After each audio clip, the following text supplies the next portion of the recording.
Soul, can you just get the door? Soul at the door.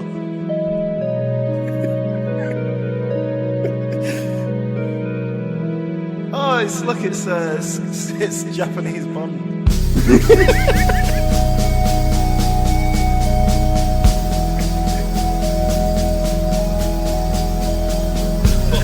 Oh, hello. It's me, Japanese Bond. I was just eating some tasty sashimi. Hello once again, and welcome to another edition of My Weekly Star Wars. I mean, James Bond, My Weekly Bond. What?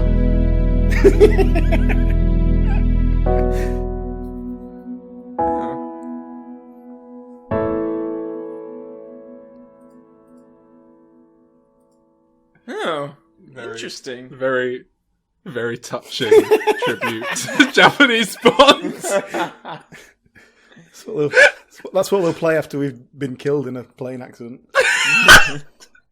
What was the Star Wars bit about? That was you said it. I don't know, it was you. from your That's YouTube for channel. our Moonraker episode. Yes. Right, that Yes. makes sense now. Okay, yeah.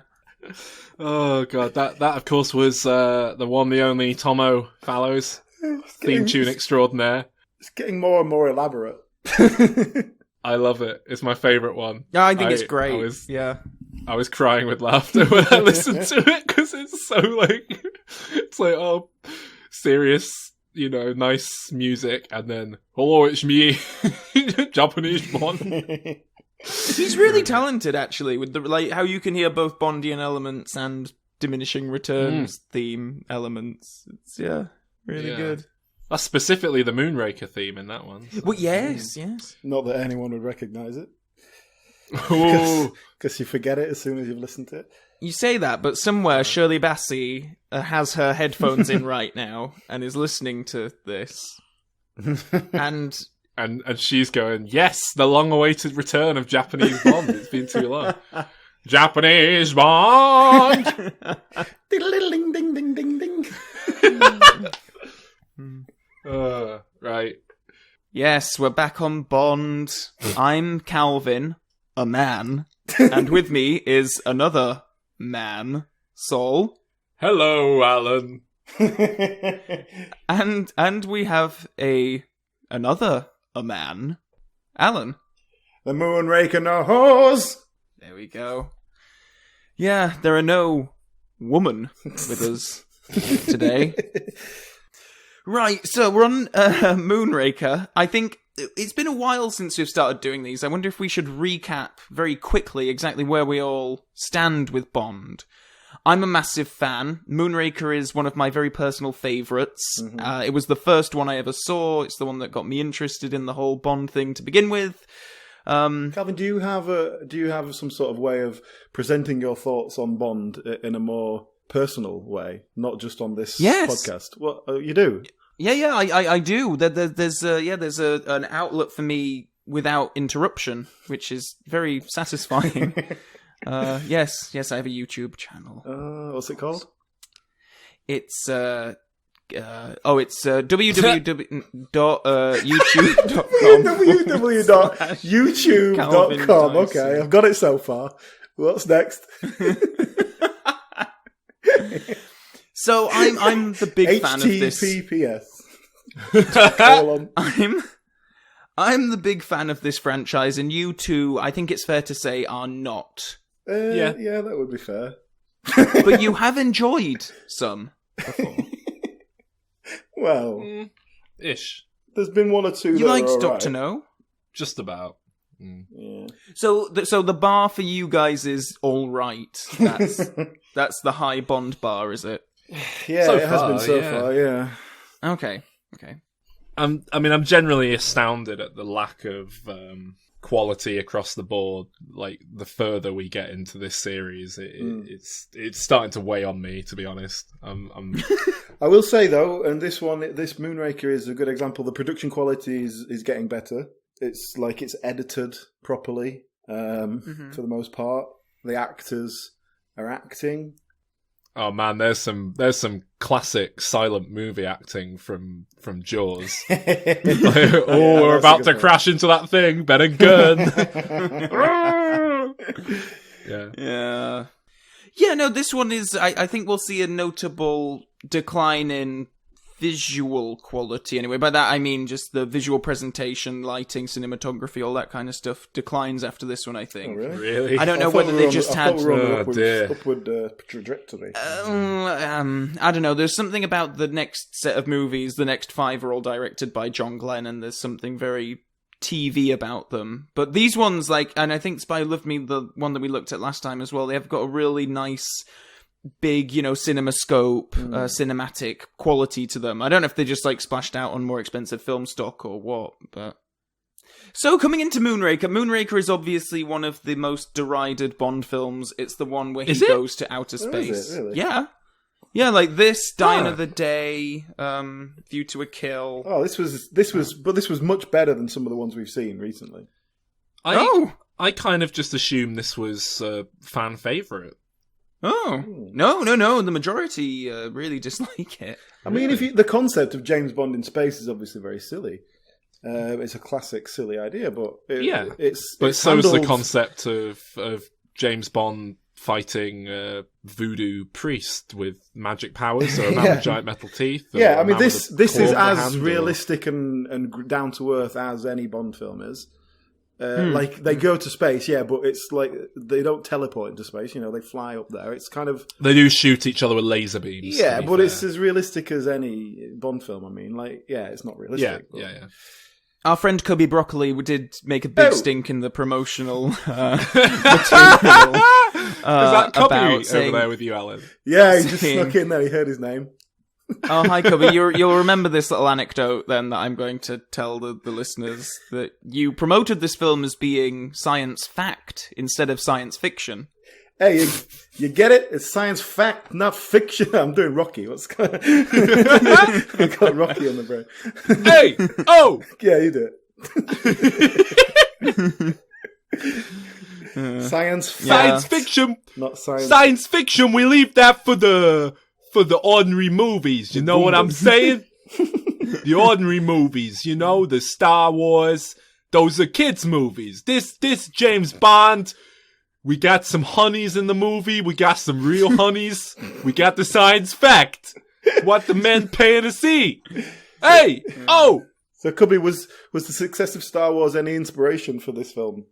It just might have been, yeah. Hey, whoa! Did you notice that at the end of The Spy Who Loved Me, when they say James Bond will return? It was supposed to be James Bond will return in For Your Eyes Only, but yes, because I Star Wars was a big success, they just looked back at the Fleming books and it was like, oh, fortunately, one of them has Moon in the title. Yeah, exactly. 'Cause I recently read the book. It's nothing to do with the film, right? Oh, absolutely nothing at all. Really? It's got more in common with Die Another Day, if anything. I mean, the villain has the same name. And that's about it, really. The book's actually my favourite Bond book so far. It's entirely set in England. It's about a madman who's developing a nuclear defence system for England. Very topical, still. And obviously he has other plans for that big nuclear missile. But yeah, Bond does not go into space. In Moonraker, the book, the name of the atomic bomb, the missile which is going to defend England, is called the Moonraker, but that's about it. Well, I mean, it has no relevance here either, basically. No, it's an arbitrary title. Yeah, it's just to get a moon and get him in a spacesuit on the poster and all that. But I mean, lest we forget, the films have flirted with sending James Bond to space before. This hasn't come completely out of nowhere. Can you remember the other ones where there was a sort of dalliance with space? The one before The Spy Who Loved Me. No. The one where the cat goes mental. Yep, that's the one. And they go, wait a minute, that astronaut's 6'3". Isn't that? Oh, that's the one I was thinking of. Yeah, that's it. In Diamonds Are Forever, there was a diamond satellite. Bond was never going to go up after it, but space, we had plenty of space shots and that. And then there's one where a satellite gets swallowed by a bigger satellite. That's the one where the cat goes mental. Okay. Well, yeah, I mean, this is pretty much like the third or the second remake of You Only Live Twice, really. It's The Spy Who Loved Me and You Only Live Twice, all directed by the same man. Yep. All have a very similar structure. It's like the pre-credit sequences, we see X get stolen, then cut to Bond on a mission with a lady, and then stuff happens. What do you think about the pre-credit sequence on this one, the whole skydiving thing? I really love that. Fantastic. Yeah, proper stunts. Good. Genuinely, no irony about what I'm saying here. Like, genuinely fantastic sequence. If James Bond was always like this, I'd be a big fan, like Calvin is. Ooh. And I my note was like, this is proper like old school stunts, the sort of stuff you don't see anymore. Because even now, any time in the last 20 years, you see someone hanging out of a plane, you just assume it's not real. It doesn't look real, you know. Even if you've got even though they can make it look amazing now, there's also like the camera is in position where it's like, well, you wouldn't be able to see that. You can tell this is a guy hanging out of a plane being filmed from another plane that's flying as close as it can get. And I like that. I like that. It's very cool. And not even being filmed by a guy in another plane, just like a guy in free fall with a camera. Like that's when it came to the free fall bit, and they had a few like close up of the actor on a generic blue background, but they kept that really down to a minimum, and it was mostly just these kind of slightly wider shots of them tussling and stuff. And it worked really nicely. This is like This is what I want from a Bond film, I guess. That's exactly what I think my note is basically something along the lines of this is the base level I kind of expect James Bond to hit based on how people talk about it, how people seem to respond to it. This is kind of what I would expect them to all be like, and they're not. But, this feels really great. This feels like a sequence. bigger than the others, though. This feels like they've made a deliberate step to make it more spectacular. Yeah. And the previous one made a lot of money, and I think we talked about in the previous podcast, that was a gamble Bond film, really. They didn't know if it was going to continue being such a big success, and it was. So yeah, and for a while, this was the most financially successful Bond film of them all, not adjusted for inflation. After this one, I think it's only when Pierce Brosnan comes in that they made more money. I think it's my favourite part of a Bond film to date, actually, the opening of this film. Oh, wow. So off to a good start. I'm flabbergasted. Yeah, it's a great action scene. It's proper. It is. Like, you know, and the sort of thing Chris Nolan would do nowadays, and people would rave about it. And it's from. And I don't think you expose it too much. Like, if you look closely enough, if you watched it as many times as I have, you can see that they've got parachutes tucked under their jackets. I did notice that there was a little bulge under the jacket, but I was like, well, I just spotted that. That was actually hidden quite well. It's not bad, is it? Yeah, like you say, it's hidden really well, and it doesn't take away from the exhilaration of watching like two men just having like a fight sequence in free fall. It's pretty impressive. There's never really any explanation given for how Jaws suddenly turns up. Yeah, where was he landing on that plane? Well, that's yeah. Well, he lands on the in the circus tent. I know. It feels like there's a shot that seems like it would be silly, but they handled it so well. And made it look so realistic that it was okay. Did you like him pulling on his parachute cord and then flapping his wings, arms as if they were wings? Well, It's not the worst bit of physical comedy we'll be getting from him this film. So. Oh man, there's some fantastic stuff with Jaws in this film. So we got the that's your opening scene, then we get the credits, and possibly the most lackluster theme song ever. What a boring generic. To say, I think last film we said how great an opening title sequence it was. Just dull and boring here. Just nothing is. I don't know. It's not even like it feels like it's rehashing the last one. It just doesn't have like a fifth of the energy, or I don't know. It's just so bland. But the song is boring as well. It's like I couldn't even. Well, exactly. If only. But I can't even remember ever hearing this song before. I don't know if I have. I mean, when you think of like how kind of iconic Diamonds Are Forever and Goldfinger are in terms of movie songs, I think most people would be able to hum the tune to those. But this is, I think it's saying something that as much as I love Shirley Bassey, that she ended up doing a third one. It did just sort of seem like, who should we get to do this? Oh, no one's free. Oh God, what's Shirley doing? All right, get her in. Let's go with her. Yes, I am the voice of Bond, darling. The diamonds they are forever so. The Moonraker knows. The Goldfinger. All the songs, my darling. I was just a general thing here, Calvin. I was curious. Do you think it's weird how many people who shag Bond also try to kill him? I think it's some kind of fetish thing. Like he gets off on the danger of it, I guess, because he usually knows they want to kill him as well. Like it comes as a surprise to him. I mean, I'd love to see some stats on his shagging. Like how many of them end up dead? That would be interesting. Oh, that's the high number. That's kind of a high number. Yeah. It's just a bit lame, isn't it? It's just like, oh, come on, give us something new. No, just the same shit with Bond again and again. Look, we all really liked that action opening sequence. We've started on a high. Let's not get too down too quickly. To continue the high, we have another of my favourite moments in this franchise to date. Moneypenny's like, "Why are you late?" And he goes, "I fell out of a plane without a parachute." And she's like, "Oh, very funny." And he's like, "You don't believe me, do you?" And he looks genuinely really hurt. And that's it.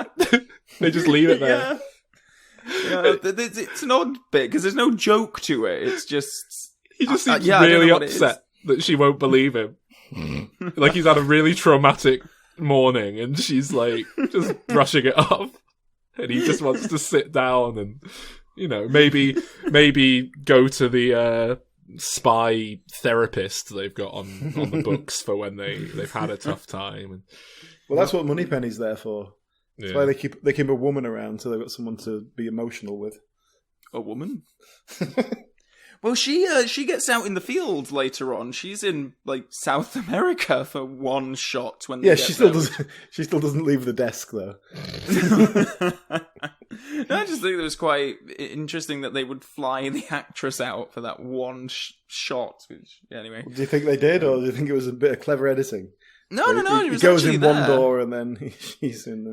Do you think that was her kicking off about never being flown out to any of the exotic locations and only agreeing to come back? She should be happy that she's still got a job. She's been in this for a while now. How many years? 17 years since the first film. I mean, I love her to bits, but I think they'll make it overt in the next one, but she is getting a little long in the tooth. She's still to younger be the than sex Roger pod Moore, secretary. I mean, she's age appropriate for him, but I think in a couple of films' time, we'll see them try to introduce someone else, and it doesn't go well. And we do have a very traditional sort of mission briefing scene. Bond gets his gadgets and his mission all in one go, and the Ministry of Defence is there. He gets one gadget, and as gadgets go, it's not the most discreet one, is it? No. This is a gun that straps to the bottom of your wrist. Yeah, it's like a dart gun. Yeah, very subtle. And if you lift up your wrist, it goes shooting. Yeah. Does that not also seem a little bit light on the trigger for something that could kill someone? You have to be very careful when you reach for anything. Yeah. If you raise your arm, it's problematic. Gives a bit of a gesticulatory movement, and it's like suddenly shoots someone in the face. Well, I've made a note of the "a woman" line, which we've already referenced about 10 times this episode. Good afternoon. Can I help you? Yes, my name is Bond. James Bond. I'm looking for Dr. Goodhead. You just found her. A woman? I mean, I've specifically made the note, is this the first time the franchise has ever acknowledged Bond's sexism, head on? It seems weirdly self-aware. Not when he meets Dr. Goodhead. Yeah, the fact that he assumes she's a man, in a sort of classic bit of cultural sexism, and then it's take that, Bond. She's a woman. A woman it is can the be 70s. A doctor too. Yeah, and again, it's a similar thing to the Bond girl in the last one. The last one, she was an agent, she was KGB. They promoted it. They promoted it a lot on. Oh, Bond has met his match, and here she's CIA agent. Yeah, they do seem to be making an effort to make them slightly more self-possessed. They're not just squealing little damsels in distress. Yeah. They're sort of there and getting on with it as well. Obviously, they're not going to usurp Bond and his masculinity and all that, but they're kind of, they've got a bit more to them, which does seem to be a deliberate choice, or maybe just a natural move with the times. Yeah. Yeah. I do love that line, though. It's just so hilariously... It's just like, what? It's just a woman. Yeah, he's so flabbergasted. Though. Not even flabbergasted, just sort of quietly amused to himself. Yeah. It's an odd little bit. Yeah. It's like if you were talking to someone on the phone and then you found out that it was actually a parrot. That's his reaction. Like, a parrot? Wow, I never would have known. We've brushed over Hugo Drax, the main villain. We haven't talked about him yet. Yeah. All the way through this film, I was trying to figure out who this guy reminded me of. And I looked him up, I was like, maybe I recognise him from something, but I worked it out right at the end, who he reminds me of. Peter Dinklage. Oh my god! Yes! He's got the same face, doesn't he? It's just like... He does! I had the exact same thing, and the whole way through I was like, what is it? Is it Steven Seagal? No, it's not quite Steven Seagal. It's a bit Steven Seagal. It's not quite, though, is it? Yeah, no, it's Peter Dinklage, I think. You're right. Yeah. Wow. One of my favourite villains of the whole series. I love this guy. Really? Yeah. Why? He's just, he's not that personable. He's not like much character. I thought there was nothing remotely distinguishable about him. I like that he's very quiet and very slow. He has that one moment later on where he kind of explodes and just shouts at Jaws, but I love how just calm, collected he is. He's very slow moving. I like his very deadpan reactions to things, like when Bond shoots a man out of a tree later on. Was it supposed to be Blofeld? Is that the idea? Is it just... Oh, it's just in the Megalomaniac, isn't it? I mean, it was supposed to be Blofeld in the last film, and they couldn't use Blofeld for legal reasons. So yeah, it's just another billionaire industrialist wanting to change the world. Just like, I mean, it's the same thing as last time. It's like that guy wanted to, move society underwater. This guy wants to move society to space. Actually, I made a note at about an hour and a half mark, and it was just before it all got revealed, but I basically made a note that said, I'm 3/4 of the way through this film. I don't know who this guy is or what he's trying to do. And it's kind of because it gets a bit of a reveal later on. But it was just like this whole, so much into the film where I was like, well, we don't know why he's doing this. We don't know what he's up to. He's got a space shuttle for some reason, but he builds them anyway. Like, there was no real... It was a bit of a weird one that we didn't know what he was up to all along. So can we talk about the bit? Is it, what's it called? The centrifuge thing where Bond goes in to simulate. Yes. Well, my immediate thought was we're going to see what he looks like after the surgery, because it'll pin everything back a little bit. Anyway, I just want to talk about this bit because I think there's some genuinely good Roger Moore acting in here, and he doesn't get to act that much in Bond films. So, well, that's it. I was surprised, really, because I know what happens. I've seen people do those centrifuge things, that it's not, it makes you look stupid, basically. And so I was thinking, well, they're going to make Bond look stupid, they're going to make Roger Moore look stupid. And they went further with it than I expected. Like, they didn't quite do the full, like, face rippling, but we started getting a little bit of the ripple on the cheeks. Yeah. I was surprised by that.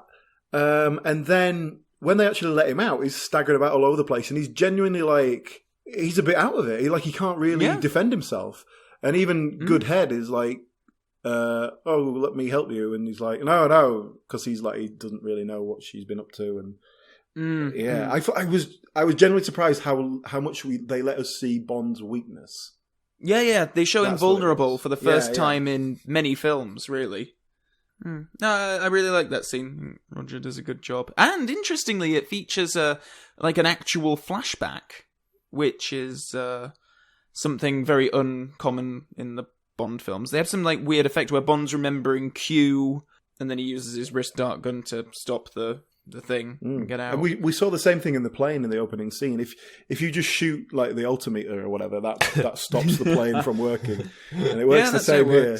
You just have to damage one of the apparatus slightly, and a bit of the glass on the front of the dial, that'll stop the whole thing. I made a general note here that, and I think it was from when he met the woman, the Roger Moore Bond is just such a lech. And I know it's obvious, like it's there, but like take your Daniel Craig Bond, like he'll sleep with someone and all that. He'll does all that when it needs to be done, but whenever Roger Moore is in the proximity of a woman, he just starts making these horrible faces and these creepy comments. It's like he's got like Tourette's or something. He can't help himself. Oh, it's just so all the time, constant. I know it was the 70s, but even so, it's like get on with the job for a bit. Yeah, I think it's bad when he gets to South America later on, and there's that woman who's just like his contact there. Like she's like someone doing a job, and he's like, "Oh well, we've got 2 hours to kill. What do you do if you don't samba?" As he's undoing her dressing gown. But especially in these early bits, like I think there's this French lady, and Bond like breaks into a room and gets access to Drax's safe. And she's quite a sad character. She's just sort of Bond like uses her for sex and information, and then she is quite interestingly dispatched of, where Drax sets his dogs on her in a very curious scene of her sort of like running through a forest. Yeah, what is that about? It is so... It just feels completely out of place in a Bond film. It is really odd, and one of my early memories of watching this is I remember watching it with, I think it was my dad or stepmom or something, and watching that scene, and they were like, "Oh well, Mr. Bond's gonna come and rescue her. He's gonna swoop in any minute now and take out the dogs." And I was only like 8 or 9 when I was watching this, something like that. And then obviously they just catch up to her and maul her to death. And it was like, oh, okay. Well, you know how Bond likes to keep up with the trends. This is around the time when we were starting to get films like. I know, like Last House on the Left and stuff like I Spit on Your Grave. Of course. Yeah. Like these. So it's really like we're lucky we didn't get to see her arms being like ripped out of the sockets and stuff. Yeah. There's some good like classic Bond villainry around here. Like Drax has gone to this to set up this elaborate assassination attempt of Bond, like with his hunting party. And, you know, if he was just going to, like, shoot him right there in the middle of the field, why doesn't he just do it point blank? Why does he... at least 3 times, like, just shoot him in the face. Why? And they do kind of lampshade it later on where basically he goes, what does he say? "You won't let me kill you in an amusing way." Yeah, something like that. At my every attempt to... Yeah, kill you in an amusing way. So, like I guess they get away with it for that, but it's just like everything... They've got a bloody coffin hearse, a boat hearse on the canal, and it like this man comes out of it like Dracula and starts throwing knives. But then they end up just chasing after him and shooting him with machine guns. Why don't you just shoot him? For God's sake. It's not as amusing. But even with the previous one where they have a sniper trying to shoot him in the tree. It's like, what sort of world do you live in where you first of all, you realise that someone's trying to kill you, you shoot them, and then he dies, and then you just go to the person who, you know, is trying to kill you, you go, well, got you this time, didn't I? You didn't get me, hey? Oh well, see you later, I'll just let your chauffeur take me to the airport, yeah? Thanks. It's very sporting. Yeah, exactly, that's it. I think that's the idea they're trying to do, is like, there's always this kind of, and this happens all the time in Bond films, where he kind of becomes friendly with the villain. There's this like this respect almost. Yeah. But it's so unrealistic. Yeah. Like when he just club him over the head with the shotgun and then like get one of his lackeys to bury him in a shallow grave. Yeah. Oh. Can we talk about that scene? Because this is when Bond's in Venice and he's doing his investigating of Drax's like glass factory, and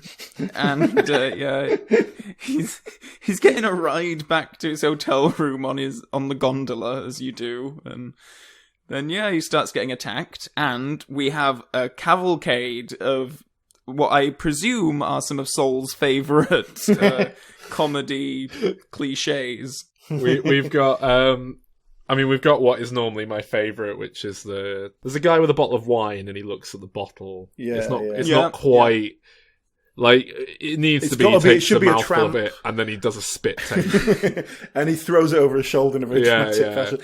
But we did a whole list of these last time. We were talking about this, but we missed one that's in here that I completely forgot. It was when someone's pouring a drink and then gets so distracted that it pours over the edge, or they're pouring in the wrong place, or something like that. We forgot all about that one.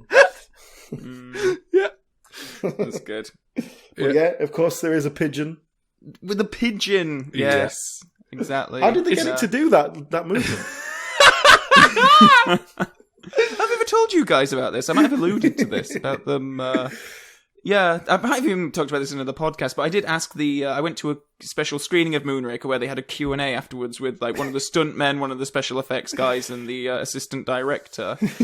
And I did ask about were they aware of how goofy some of this was? And I cited in particular the pigeon, and the guy got a little bit uppity, and he was like, "Oh, all right, well, it's Roger. What do you do?" And I had to shoot that pigeon, and I was like, "Oh, okay then." And then he was like saying that he was complaining that it took them ages to find a pigeon and glue it to a plank of wood and wait until it made the movement, and then just left it. So yeah, there we go. They didn't even stomp on its head to put it out of its misery. No, apparently not. Yeah, but and then that was followed by, "Oh, I hope there's no one here from the RSPCA." And, I bet there was a massive laugh. It was actually, yeah. No, I'm not surprised. Seems like it. the That's audience like of when, Moonraker would be on board with that. Oh, it's like when John Waters is just like, "Well, yeah, we just had a scene where they shagged a chicken to death. What? Who cares?"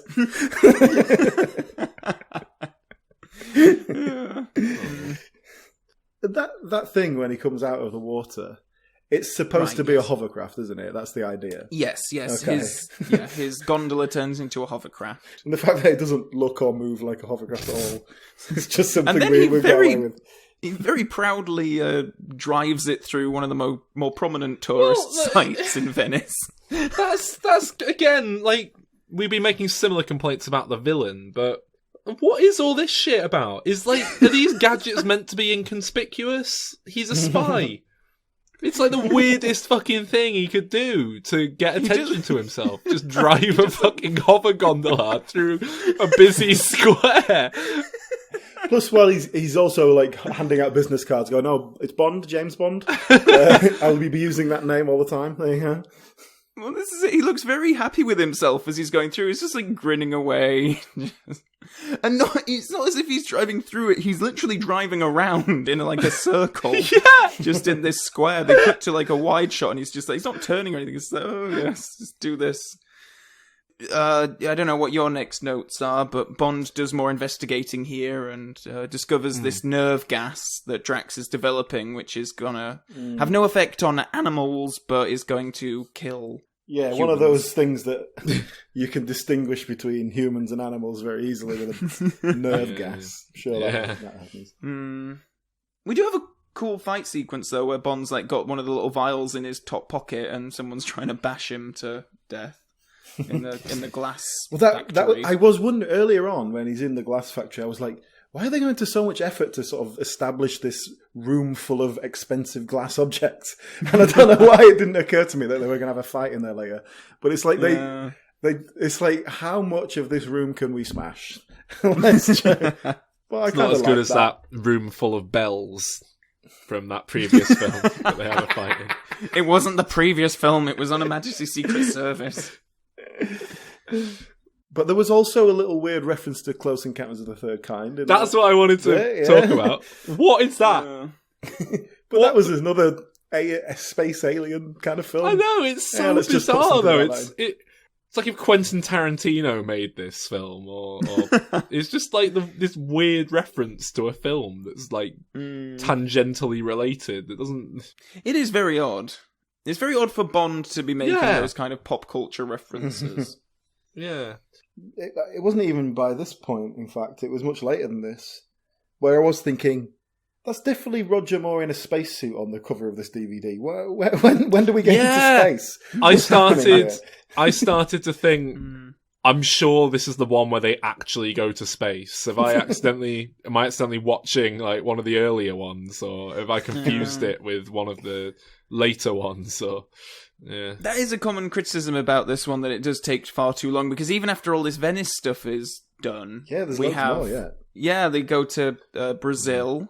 it's not even like they're going to space within the context of the film. It's not like it's building up to an obvious trip to space. It's like that whole aspect hasn't really been revealed. Yeah, we know it's a space shuttle that was stolen, but apart from that, it's like there's not really... Yeah, they've done that before without going to space. But yeah, they do go to Brazil.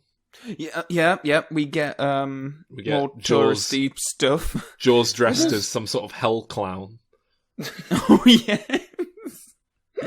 Yeah, that bit. That's another one of those really weird. Like that scene in isolation is actually quite creepy, and just how it's shot. He's approaching this girl down an alleyway in this bizarre costume. I love that scene. Do you know why?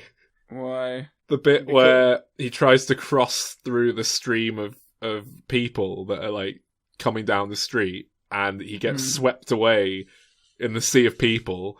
And then Jaws is trying to like walk back through them to get to James Bond, and he can't because there's too many people. And then he just sort of thinks, fuck it, and just starts dancing and enjoying himself. Yeah, I guess if you can't beat him, join him. I genuinely found that quite funny. It's such an odd detail for one of these films, but... it's kind of... There's a lot of odd details in James Bond films, aren't there? It seems like the sense of humour is let's just do something really weird in the background. It doesn't really make any sense. Yeah. What did you think to like... Because Jaws is introduced in this film around this point, and it's literally like Drax is just shown on the phone with someone being like, oh yeah, that last one didn't work out very well. Oh, you have someone else in mind, do you? Like there's an agency, like a temp agency for these kinds of physical henchmen. It's a very odd concept. Have some sort of central hub for... Yeah, I suppose. Henchmen with physical abnormalities, please. No. Anyway, what about the cable car fight? That's Hang on, but before, just going back to that Jaws bit, can we mention as well, he's attacking that woman before Bond jumps down and kind of awkwardly glances against his shoulder and somehow knocks him down. But Jaws has picked up this woman. And then when these people come rushing past, and she sort of looks really unhappy, but she doesn't. Right, she doesn't think to say help or scream or like actually try and get anyone's attention. That's one of those things that might have worked on page, like in the script that might have made sense, but because of the location and how they staged it, whatever. And then immediately afterwards, he gets swarmed away in a sea of revelry, and then they're just like, got away with that one. Shall we go down for a drink, or do you want to go for dinner now? Or like they're not even like run away and go, oh my god, they've found where we are, or let's get to wherever we're going. Yeah, they're not like, he's about 100 feet. He's like 100 meters away. He might, just. And like I can imagine like why Bond is a bit cavalier about the whole thing, but she was basically about to be murdered, and then she's just like, oof, close shave. They're not even like, he might have a gun. That he might reach into his pocket, pull it out, and shoot us from down the street. Nah, he's got his teeth. That's all he needs. Our Jaws. So this is a thing that happens to me with Bond films all the time, and I don't know if it's just that I don't engage with them well enough, or if it's just they don't tell it well enough. But like they're suddenly in Brazil, and I don't know why. I don't know what led them to be there, and I don't know. And then they're like on a cable car. I don't know why they're there. Do they just jump randomly to places and not bother to explain it, or do I just not watch properly?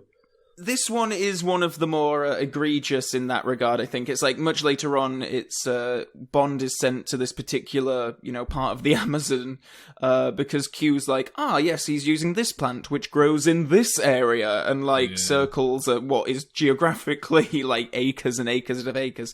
And Bond's impulse is just to go to that place and look around until eventually, and that seems to be what happens here. I don't know why he goes up to that cable car viewing deck, so he has a good view of the Drax's planes taking off. All right, okay. I was curious, guys. If you were in a cable car, right, and it suddenly stopped, how long would it be before you went, shall we climb onto the roof? Shall we do that? Because I think it would be quite a long time. I don't know if it would be the 30 seconds it takes. Get that chain. What's that chain doing there? We'll use that. does he probably immediately think, oh, it's an attack from a henchman of some kind? This happens every fucking time I get onto some sort of like vehicle or something. Yeah. But to say they're on a cable car, we never get a sense of height or like much perspective. It's weirdly not that tense, this scene. I think it's one of the better scenes in the film for me. I like the concept, but I agree it's not done nearly as well. But as like if it they'd might just have been on top of two cars that were like 4 feet off the ground, it would have been exactly the same. Instead of having this bad back projection thing. Like it's annoying because they did actually have like proper stunt people. You do get those shots where it's like stunt men like on top of it doing the choreography and everything, but it's the inserts of Roger Moore and Richard Kiel that are just horrible. Like that jump that Jaws makes where he just like raises his arms at the camera, and they just left that shot in for just a few frames too long, and it just looks horrible. Don't you like how Jaws gets a girlfriend? Not That's really, great, isn't no. it? Well, because it's so like realistic and well filmed and all that. I just feel like if she looked up at him and grinned and she had braces, I'd be like, oh, I was thinking that. That makes I assumed sense. she was going to open her mouth and she had braces. I thought that was going to be the gag, and then Yeah. I feel like it would make that whole subplot work for me. Yeah. And then they just like look at each other, and then he takes a hand and they walk off. And then I love that the next shot is just Bond and Dr. Goodhead. Like Bond's just looking up like, and then gets back to Goodhead. And it's like they're presumably not very far away. Yeah, but he's found love. He's mellowed his heart. Oh, they have this little bit of information about a flower that they found, and he's in a cowboy suit. No, he's not even a cowboy suit. He's like in a Clint Eastwood poncho. Yeah. Yeah, he gets sent off in search of this. Well, even in search of it, just to the area in which it grows, and stuff will happen, I guess. So yeah, he just turns up on a boat, and there's a very lethargic boat chase here. Well, we've already had a boat chase, is probably the problem. Yeah. And it was a weird turbocharged boat chase before, which this isn't. Yeah, it's just very... And, like, Jaws appears again, and at this point, I don't know if there's been danger before, but at this point you do just get the sense that, they never actually want to kill each other. It's just this cartoony Roadrunner and Coyote sort of thing. To the extent that Jaws, goes off the end of a waterfall. But he doesn't. The boat flies off the end, and then he stands there for a while, and he just floats in midair. Then he looks to camera, holds up a sign that says, "What, gravity?" And then he falls. Yeah, I hate the models in that shot because it's just quite obviously a toy boat which is being like sent over the end, and it just looks terrible. But he's not dead. No, he isn't, because then he's there in the next scene after Bond wrestles a snake. So I can't believe you can't remember this. How can you not remember it? Oh, I remember the snake. And so we have Roger Moore holding some sort of plastic tubing with the paint on it, and he swivels around in the water a bit, and that's a snake attack. Yeah. So yeah, but then again, he gets out. And they're like, ugh, trying to kill you with a snake. Will you just sort of play along, for God's sake? Oh, anyway, do you want to come and have a cup of tea? Oh, but then we get Drax's, like, control room, which I love. All these, like, weird geometric shaped, like, screens, and the whole room's like a triangle. It's built into this Aztec, like, pyramid thing. Brilliant. I love it. So, yeah, at this point, they're setting off all the shuttles with people in them. The biggest shuttles I've ever seen, by the way. Well, no, they don't look big at all, but for some reason they have the capacity to hold like 40 people. Which, judging by their size, they have no right. And like, they look about the same size as what we know of as a space shuttle. Like, so how they hold so many people, I don't know. When they have that scene later on, when NASA turns up to save the day, and the shuttle like cargo doors open, and then it's like the clown shuttle where all these astronauts just stream out of it with their laser guns. It's ridiculous. Those shuttles can carry like 6 people. It's science fact, Alan. Anyway, so they're getting up there on the shuttles, and we don't really know why yet at this stage. And Bond and Goodhead, they managed to sneak on board one of the things by clubbing the people and stealing their astronaut outfits, which are a perfect fit. And nobody sort of notices that Roger Moore is 30 years older than everyone else, and that seems a bit odd. I think he still looks all right in this film. I think he looks, fine age. He doesn't look too old. Yeah, but everyone there is like these 25-year-old, we're going to start the world with super race people. And then there's like Roger Moore is there in case they need some fatherly advice. But I assume everyone was just thinking, it's probably like Drax's cousin or something, like he's saving a couple of mates. Yeah. And then they go into space. They go into space with the rocket booster still attached to them for an awfully long time. Oh, okay. Which is not very realistic. The whole space thing, I was thinking it's very unrealistic the way they portray space. But I was also thinking, by 1979 standards, I don't think it's that bad, really. It's like by just a silly film standards, I think it's not too bad. And the way they do zero gravity and all that, it's like zero gravity means you move a bit slower. That's basically what it means. And then every now and then your hands float up a little bit. It's like, ooh. I think some of the wire work's really good, actually. There's a couple of bits that are quite good, and then there's some other bits where they're just like walking. It's like when you see footage of people walking on the moon, and they're like they're a bit floaty, but they're still walking. But that's because that's not zero gravity. That's like just low gravity. Well, that's not even that. That's just a film set outside of Las Vegas. I mean, we've established this in the Bond universe, Alan. Oh yeah, that's true. Yeah. I love the design of this spaceship, the shuttle, the base, whatever it is. Really cool. Again, just like really weird. Doesn't make any sense, but is quite beautiful. Lovely shapes and everything. There's a point somewhere around here where there's just like hundreds of astronauts just flying around in space shooting lasers randomly at each other and screaming.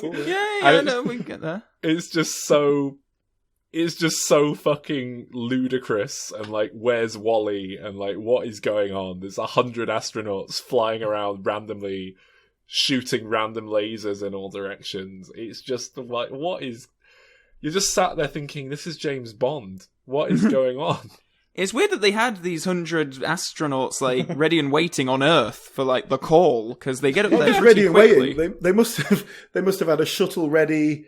Well, I mean, it takes months to get a shuttle going, but even if they had one ready to go and they launched it still takes a while to get up to space. It's not like you call an ambulance, it's there 15 minutes later.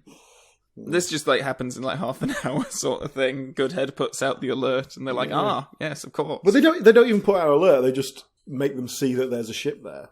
Yeah, so it's just like that. I thought there was going to be a whole bit where they thought it was aliens and stuff like that. I thought that was going to happen. But yeah, and then not only have they got all these astronauts crammed into this shuttle, but they're all trained in laser battle, zero gravity battle. Well, I'm pretty sure NASA don't train their astronauts to shoot people in space. Yeah, but maybe they're doing that on the quiet. It's those slow lasers that you can actually see, like so you can aim them. This is quite weird, though. I mean, this is exactly the same as like in the last one where they have all the Navy men battling in the ship, and when they have the ninjas in You Only Live Twice. But the crucial difference is that Bond is not in and amongst the big brawl. Really, well, he is in the ship. Yeah, I mean, like because Bond, if he has to, he will get like balls deep in the semen and just sort of swim around in a big load of semen and just get really down and dirty with it. But only if he has to. And like, if he can avoid getting covered in semen, he'll he just won't go there. But we also have Jaws turns here to the side of. Turns out he can speak, which might have come in useful at some point in the past. Might have made sense if he'd spoken once or twice in the past, but no. There's a crucial turn where he realises that he's not going to be part of the super race, and they're not going to let him breed with all the lovely ladies. And he's like, got his what lovely am I lady doing? with him. Yeah, but they're not going to let them breed, and they're freak tall children. All short children. Yeah, or somewhere in the middle. Quarter Perfect. metallic children. But she wears glasses. Like, I mean, come on, she's imperfect. I love that Jaws managed to get her on at all. I mean, they must have only been dating for a matter of days before. Well, I think the Jaws is on at all. Like, why did that happen? Like, why has he got the golden ticket? Yeah. He's just a hired hand, isn't he? He's a goon. Yeah. So Jaws is a goodie now because children really liked him. Yeah. So there's all the big battle stuff. Bond kills Drax. I love that bit, actually, where they're facing off. Oh, I know, yeah. He's chasing him down, a tunnel, and Drax has a gun. And I love that Drax is just like, he has him at gunpoint, and even then, he can't quite bring himself to shoot him. You can just tell that he's like trying to figure out, like, oh, how can I actually make this a bit more interesting? Like, what do I have around me that can be more exciting than this? But then, sure enough, Bond hits him with the dart and then sends him off into space. Which I think is a good ending for him. Yeah, he uses that little dart gun a lot, doesn't he, in this film? They set it up and get their money's worth out of it. I think that's why it's nice that it comes back, because so often these gadgets just have, like, one use and that's it. And it's nice when they can come back in these ways, I think. So then Bond blows him off into space. That's it. If there's one thing Bond loves more than salty semen getting everywhere, it's blowing a guy off. It's just. But some of the toxic canisters have been dispatched already. Oh yeah, this is such a lame kind of secondary element. It's like the film was finished, and they're like, "Oh, we have to stop those three things." Oh god. Okay. Well, they have to go and blow up the Death Star. There has to be, James, switch off your targeting computer. It was just a bit pointless, that bit. It felt like it's just Star Wars. They just take that exact thing and do it again. Do you just love how, like, Jaws and his girlfriend are on the space ship, and they help Bond and Goodhead get off, and then like their particular part of their particular ball of the space station like goes shooting off, and Goodhead's like, "Oh, what's going? Oh, they're probably dead then, aren't they?" And Bond's like, "Oh no, they'll be all right," and that's it. Just, she's a trained astronaut, so she doesn't know how re-entering the atmosphere works, but Bond can put her right. Perfectly streamlined piece of wreckage will take. But then, sure enough, they are fine. Like there's a guy later on who's like, they picked up an incredibly tall man and a very blonde woman. Yeah, that could be anybody. We don't know if it was them or not, because there's a vague description that he gave. That's true. You think you'd mention the metal teeth, wouldn't you? They melted on re-entry. Yeah. You'd probably go, it's a really weird-looking guy with metal teeth, and like a Bavarian-looking... Brazilian girl. Yeah, from Brazil. We do get one of my favourite Bond lines ever when obviously link up, the Bond on camera in the shuttle to Her Majesty and all the dignitaries. And they didn't even show like the back of a woman with curly hair to pretend the Queen was there. Like they usually do. And, you do know what we get in the next film, and there's a corgi like runs across the room, and then like, "Oh, James." And then...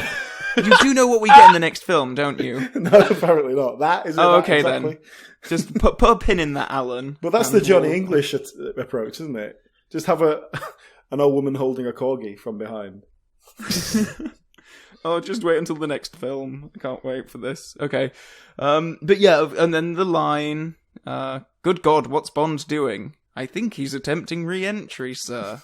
Which I never got until like many years after I saw the film for the first time. I made a note there that's probably the crudest line, because there's no real attempt at making it a euphemism. Well, that's it's just Q going, he's fucking her. Wink, exactly. Wink. That's my note. Is that Q just being a dirty old bastard, and no one else is like listening to him properly, so they don't pick up on what he's saying? Because it doesn't work as a double entendre. It doesn't work as like.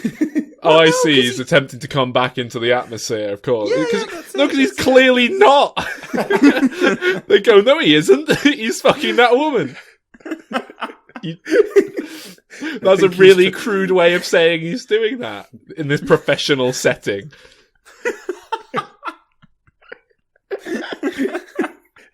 I think he's trying to dock with her rear entrance.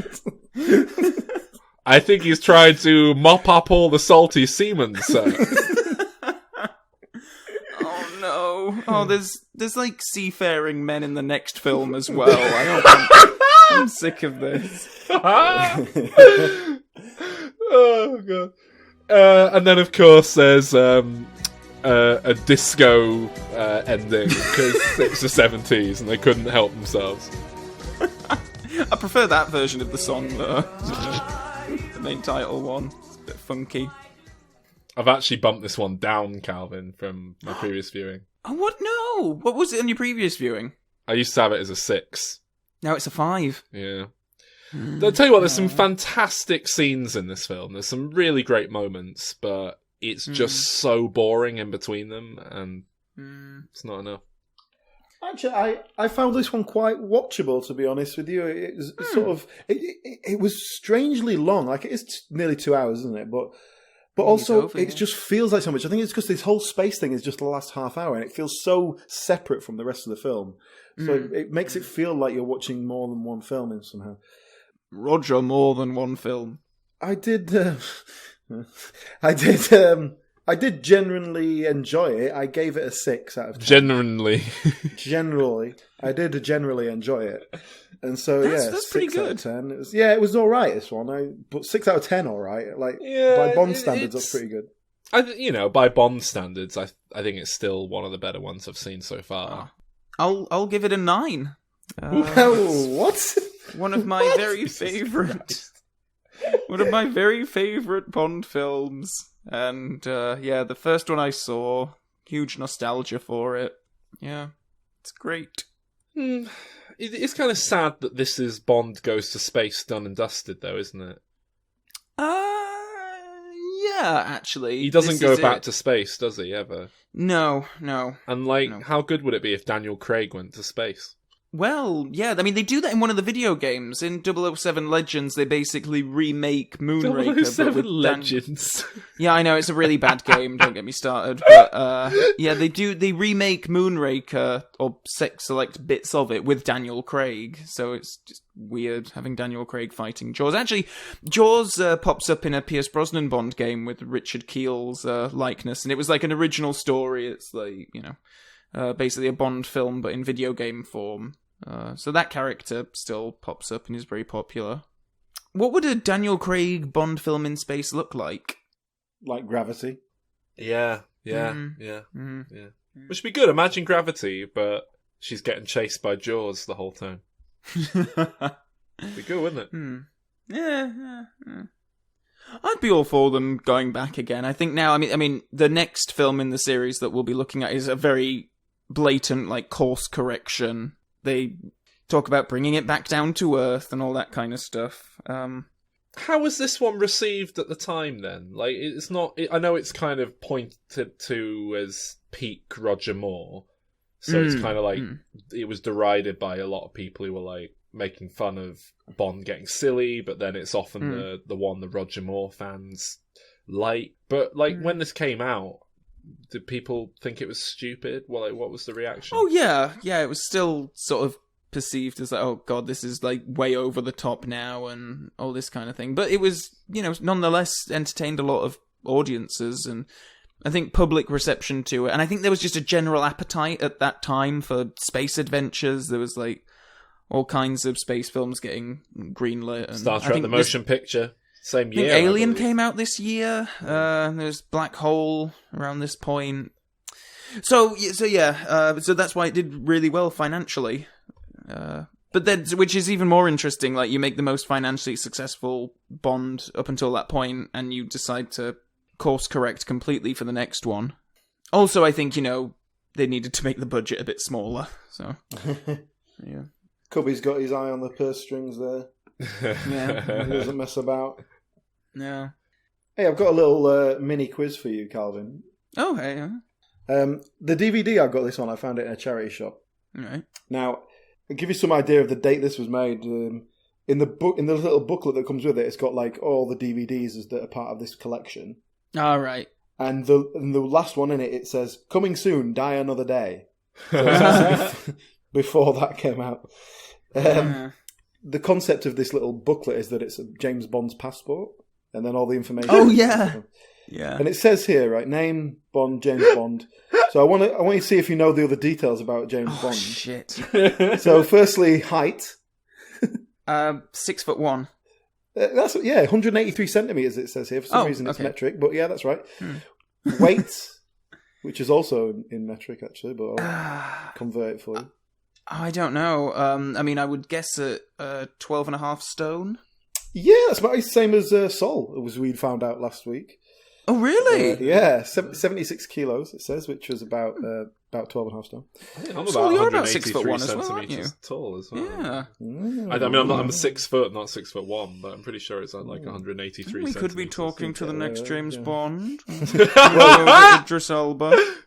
Well, if the ghost of Cubby Broccoli's listening, I fucking love salty semen all over my face. So I'm right up for that. So the other thing on here, it says distinguishing characteristics. Scar on. Do I have to? How specific do I have to go on this? I don't know. Whatever it says on here. None. He's a master of disguise.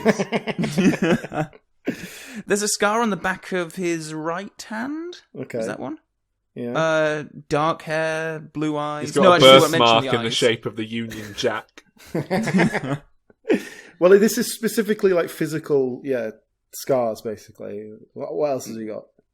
At this point, he would have a scar over one of his, like, on his shoulder. Is that from where Jaws bit him? It says, scar on right cheek and left shoulder. Right. Hey, I've got a scar on my right cheek. Signs of plastic surgery on the back of right hand. Oh, right, yeah. So, you got that one. What's that from? That is from... That's like in the books. That he... Yeah. Oh, God, what is it? I can't remember. I know that the shoulder is from The World Is Not Enough. That's when he gets... he falls from a hot air balloon onto the Millennium Dome and breaks his shoulder. I reckon it's from when that spider came in the room and he had to just, like, smash it to pieces. And I reckon he got some poison... I reckon he got like a poisoned spider barb in his hand that they had to operate on later on to remove it. Anything else? The other thing, it says special skills. License to kill. Well, he's a master of Oriental languages. Yeah, that's not mentioned here. Lest we forget. I mean, there's 3 things mentioned here. 2 of them I've seen no evidence of whatsoever in the films we've seen so far. Okay. So, origami. I guess one will be like expert marksman. Botany, we know botany. He likes that. Very good at impressions. Yeah, is he? He does. They all sound like Sean Connery. Well, these are things we haven't seen in the films yet. He says it says the first one is expert pistol shot, and we've seen him shoot plenty of people, so I'm alright with that one. So the other one will be like martial arts, I guess. No, that's judo. Not mentioned. No. Okay. No. Helicopter pilot. Well, no. What they are, boxer. What? Yeah, boxer and knife thrower. Oh, I feel like we've seen him throw a knife or two. We'll get there in a couple of films. He throws a knife in this one actually and kills him. Yeah. But boxer, yeah, maybe that means like wrapping presents or something, because we've never seen him. We've seen him around a Christmas tree. He doesn't look like he's had a few punches to the face, does he? That's interesting. You got the special edition DVD there, That's Alan. what it's called, yeah. These are the ones that along the spine they connect up to form a 007 symbol. Are you gonna collect all of them, Alan? Keep this one. No, get the others. I'm gonna take this back to a charity shop and let it move on in its journey. Spread the love, yeah. Good for you, Alan. Yeah. What are we saying? Send Daniel Craig to space. That'll do, won't it? I'd like to. But the thing is, you can't do a silly sci-fi Bond. You won't get away with that now. It needs to be a realistic. Oh no, I mean do it properly. Do James Bond in space, but like Daniel Craig era. Do like a legit attempt at that. Bond films are often they often have their villains plots have some sort of reference to current news. Has James Bond at the time gone up against a kind of Silicon Valley entrepreneur yet, like an Elon Musk? Is that in one of the new ones yet? He went up against a Rupert Murdoch kind of villain. Oh, well, that was Pierce Brosnan. That's the old media. This is new media, man. Yeah, true. I think you need like an Elon Musk figure as the villain who's doing like personal trips to space, or a Richard Branson, of course, something like that. Yes. And it's actually a cover to put some evil satellite in the air that'll turn everyone into a rage zombie like Kingsman or something. I don't fucking know. Some cover to put an evil satellite in the air. So James Bond has to go up and stop him. Do you know who'd be a good Bond villain in this mould? Kenneth Branagh. Ooh. What, playing like a Richard Branson type? Yeah, guy? like that type. Yeah. Well, yeah, I that'd can be see really that. good, actually, I think he'd fit in a Bond film, certainly. Yeah. I think because he can do that. He can do that over the top camp, but within a sort of controlled way. I think. Yeah, and I think he can do quite warm and charming, but then the flick of a switch, and he's actually like nasty. Unhinged. Yeah, I could see And he that, can do flamboyance quite well as well, like in Harry Potter, but like not too over the top, like Alan was just saying. So yeah. And can we give him a little villain, like henchman, like Danny DeVito, but not Danny Peter Dinklage? No. What's the new henchman thing that we haven't come up with yet? But that is like popular and transsexual.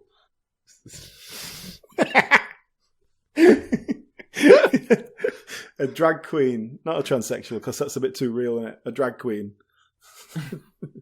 What about a character whose henchman's this kind of sassy drag queen behind them, but then like every few scenes they swap round, and you get like the male version of the other one with the other one in drag, and they kind of keep swapping, and it's really disorientating. Like, what's going on? I don't understand. But that'd be good, yeah. Having a drag queen henchman, because they're really catty. Like in an interrogation, and situation that you'd want to tell them anything because they'll scratch your eyes out. I only know things about drag queens from RuPaul's Drag Race, so that's probably not a realistic portrayal. But I don't even know that. So. But I like that because then you can have it at some point. They meet up with someone else, and it's the drag queen henchman, but like out of drag, and you don't even recognise them. Lest we forget, Bond himself is very aware of this. Bond himself is a drag queen in his spare time, isn't he? What? Well, when he's out supporting International Women's Day, he loves getting dressed up. Oh, right, yes, of course. In his spare time. So I think. Plus, he was hanging out with that. He was hanging out with that stuntman dressed as the Queen at the Olympics. Yeah, so that's another drag queen he knows. A real drag queen. Can we actually get RuPaul to play the drag queen, do you think? Can we just have RuPaul playing the Silicon Valley entrepreneur, just like condense it down into one? Yeah. It's a bit of a left field move, but why not? Because I think the problem is you want the henchman to be mute and not whereas the drag queen's typically going to be quite, like, say, catty, a lot of sassy, like one-liners and put downs, so you need him to be talking. Yeah. Who's the henchman then? How about they've got 3, and they're like just the Three Stooges? So every time they're like, "For God's sake, go and do this," they're like, "Yeah, sure, boss." I don't know how this is going to fit into our serious take on James Bond going to outer space. I like the idea of it being a deadly serious take on James Bond in space, and it's just the Three Stooges. Yeah. Or what about if you have it? The henchman is like Stephen Merchant, and it's just whenever Stephen Merchant turns up in anything, it completely breaks the reality of it, and it's just Stephen Merchant going, "All right, do that if you want." What about if it's Stephen Merchant and Ricky Gervais and Carl Pilkington, just like as bickering, the Three Stooges, just fucking bickering, unable to agree on how to do anything. Gervais keeps going on about how God isn't real every given opportunity. But then if they're RuPaul's henchmen, then you just have Ricky going, "Hey Carl, you see that? It's a bloke in a dress." He'd be like, "Oh, that's a bit weird, isn't it?" And then Ricky would go, Carl got done up in drag, didn't he? In one of his shows. He travelled to Brazil. It was weirdly, weirdly went for it. Yeah. Well, that's a messy idea that doesn't really gel at all. I do think Daniel Craig era, like space Bond. I do think a serious attempt at Bond in space would be interesting. And if you actually had him in space for like a good chunk of the film. Like the bulk of the film, yeah. And I think like what you touched on with the whole Richard Branson, like Elon Musk, commercializing space travel thing, that's Kenneth a really Branagh in drag. natural... Yes.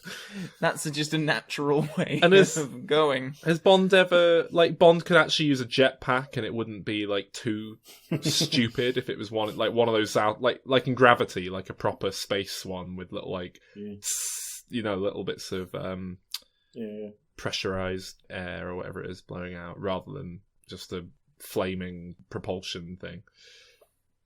I think James Bond boxing movie, that could be something, couldn't it? He has special skills. That's it, I've nailed it, right?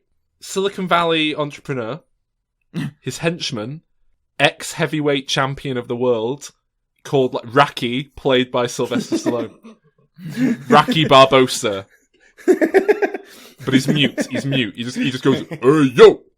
No, he talks, but no one can understand him. Yeah. Rocky, dispose of our inconvenience, and then, "Hey, yo!" And then he like jumps in, and he has like and then Bond can use his boxing special ability that we know he's had, but he's never been able to demonstrate. I mean, the idea of Bond like properly having a boxing like fight with a villain is quite interesting. Actually, I like that. And he can have like big metal hands that are like in the shape of boxing gloves, but they're like big, massive weights.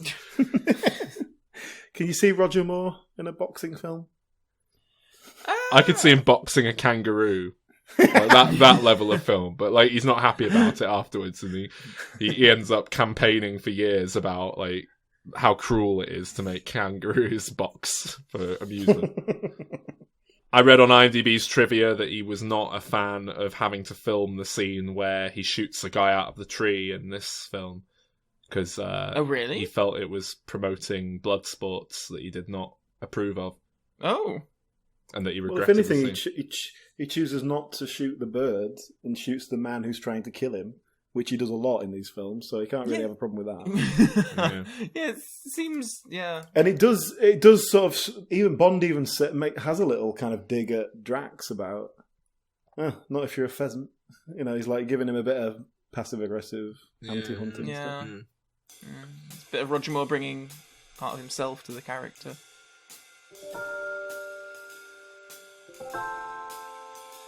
Thank you for listening, and if you'd like to hear more about James Bond, then please do check out Calvin's YouTube channel, which is completely devoted to the subject. Search for Calvin Bond or something similar, and you're sure to find it. If you're new to the podcast, then you may not know that we are slowly working our way through the whole Bond series chronologically, and you can get all our other Bond-related episodes in our back catalogue by going on to our website, dimreturns.com. And we've also done episodes on Bond-type things, such as our recent look at the Johnny English films, so do go and check those out. And did you know that we also put out bonus material on the website only that will not come into your normal podcast feed? For example, this week, we put out a Diminishing Returns mini-episode, or Diminisode, where Sol and I discussed and reviewed the new Freddie Mercury biopic, Bohemian Rhapsody. If you like the show, then don't miss out on all those little extras. And join us next week when we get deep into DC with our in-depth look at Justice League. See you then.